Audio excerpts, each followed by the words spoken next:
আমার প্রতিদিনকার ব্যথা এটা। এই যুবক ছেলেগুলো বুঝলোই না, কোনোভাবেই বুঝলো না। এরা বুঝলোই না অভাব যে আসতেছে, দুর্ভিক্ষ যে আসতেছে, এর চাইতে বড় মহামারী যে আসতেছে, এরারে বুঝানো গেল না। এদের মোবাইলের নেশা এরা ছাড়লো না, এদের নর্তকী দেখা এরা ছুটলো না, এদের নাফরমানি এরা ছাড়লো না, এক ওয়াক্ত নামাজ পড়ার অনুভূতি এদের জাগলো না। হায় যুবক, হায় মুসলমান ছেলে, তুই বদলাবি কোন দিন ভাই? কোন দিন বদলাবি? তোর কারণে আরো গজব আসতেছে, আরো গজব আসতেছে। কোথায় নেমে গেছি আমরা? সেদিন পত্রিকা আসছে, ক্লাস 7-এর ছেলে, 7ম শ্রেণীর ছেলে কর্তৃক এক মেয়ে ধর্ষিতা, ধর্ষণকারী ক্লাস 7-এর ছাত্র। এই আমার বাংলাদেশ, এই আমার সোনার বাংলাদেশ, এই আমার দেশ। আহা, উলঙ্গপনার বেহায়াপনা দেখতে দেখতে, অস্থিরতার বেহায়াপনা দেখতে দেখতে যুবকগুলো বেসামাল হয়ে গেছে। আর মা বাপও হাল ছেড়ে দিছে, সবাই নিশ্চিন্ত হয়ে গেছে। আর কিছু লাগবে না, আর কিছু লাগবে না। শুধু টাকা দিয়ে সমাধান, শুধু বিল্ডিং দিয়ে সমাধান, শুধু ভিসা দিয়ে সমাধান, শুধু বিদেশের সমাধান, বিদেশ পাঠাইতে পারলে। আহা, আল্লাহ আমাদেরকে মাফ করে দেন, আল্লাহ আমাদের কলিজার মধ্যে বুঝ দান করেন। অনেক যুবক বলছো ভাইয়া, সবাইকে বলি, তোমরা আমার স্বজন, তোমরা আমার কলিজার সর্বোচ্চ মহব্বতের অংশ ভাই।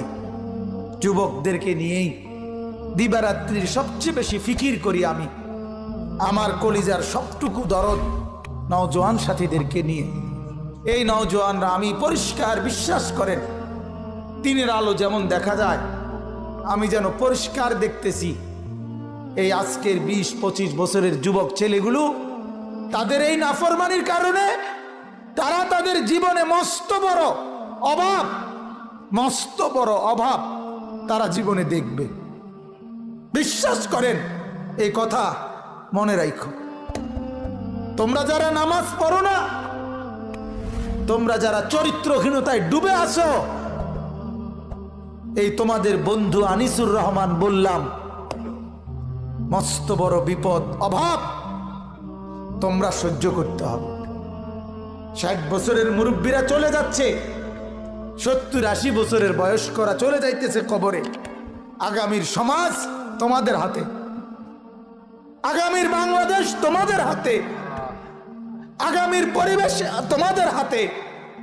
আর তোমরা যদি দিবারাত্রি এক ওয়াক্ত নামাজ না পড়ো, তোমরা যদি একটা সেজদা না করো, তো তোমার হাতে যেই প্রজন্ম আসবে, তোমার বংশে পরবর্তীতে যেই ছেলেটা আসবে, মেয়েটা আসবে, আগামী 10 বছরের মাথায় তুমি বিয়ে করলে তোমারও তো সন্তান হবে, তোমারও তো বাচ্চা হবে। সেই বাচ্চাটা, সেই সন্তানটা কি করবে তুমি বলো? তুমি যদি 12 ঘন্টায় 24 ঘন্টায় 12 ঘন্টা মোবাইলের ছবি দেখো, উলঙ্গ নাচ দেখো, তো তোমার সন্তান কি করবে বাপ? তুমি কও, আমারে বলো বাপ, তোমরা বলো। তোমার উপরে রহম করো, আগামী প্রজন্মকে নিরাপদে বাঁচতে দাও, আগামী সমাজটাকে বাঁচতে দাও। তোমরা তো বাঁচতে দিবা না, যা বোঝা যায়। বেসামাল ছেলে পেলে, বেসামাল, একেবারে বেসামাল। আল্লাহ আমাদেরকে মাফ করে দেন। সবাই আল্লাহকে ভুলে গেছি আমরা, সবাই আখিরাত ভুলে গেছি। লাভ লোকসান, পাওয়া না পাওয়া সব দুনিয়া, সব দুনিয়া। এজন্য আমার নওজোয়ান বন্ধুরা, এত শত যুবক দেখে আমি বললাম এ কথা। তোমাদের কাছে আমার অনুরোধ, তুমিও কষ্ট পাবা, আর তোমার হাতে সামনে যে প্রজন্ম আসবে তারাও কষ্ট পাবে। এটা আমার প্রতিদিনকার কথা। আমি যদি আরো 100 বছর হায়াত পাই, আমাকে তাই বলতে হবে, একথাই ঘুরে ঘুরে বলতে হবে, একথাই বলতে হবে। আজ যুবকদের, আজ মা বোনদের বেপরদিগি থেকে বাঁচাবার জন্য কারো কাছে কোনো উদ্যোগ নাই, কারো কাছে নওজোয়ানদের জন্য চরিত্র সংশোধনের কারো কোনো ফিকির নাই, কারো কোনো ফিকির নাই।